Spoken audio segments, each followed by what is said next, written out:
Familiar ba kayo sa halaman na ito? Alam ko magugustuhan nyo ang video na ito, lalo na sa mga plantita at plantito dyan, dahil favorite na favorite ito. Ito lang naman ang tinatawag na caladium plant o sa native Filipino name na gabi-gabi. Alam nyo ba ng ating mga caladium plant o gabi-gabi ay native to the rainforest of South America.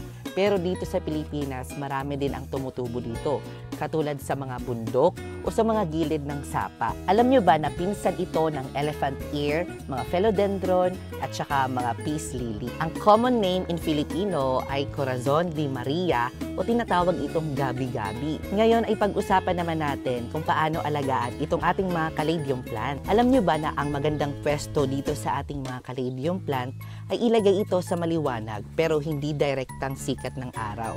Parang nasa ilalim lang ng puno o di kaya kung nasa loob ng bahay ay malapit sa bintana para hindi masunog agad yung kanilang mga dahon dahil sobrang nipis ng mga dahon ng ating mga caladium plant. Ang ating mga caladium plant ay kinakailangan na regular ang pagdidilig. So everyday talaga.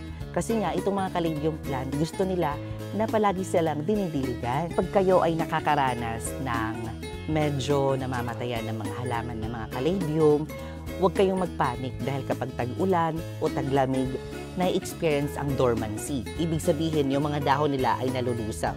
Pero huwag kayong magpanik dahil nga meron pa yung bulb, kaya huwag niyong bubunutin ang kanilang mga ugat. Dahil hintayin nyo lang, tutubo yan kapag magtag-araw na naman.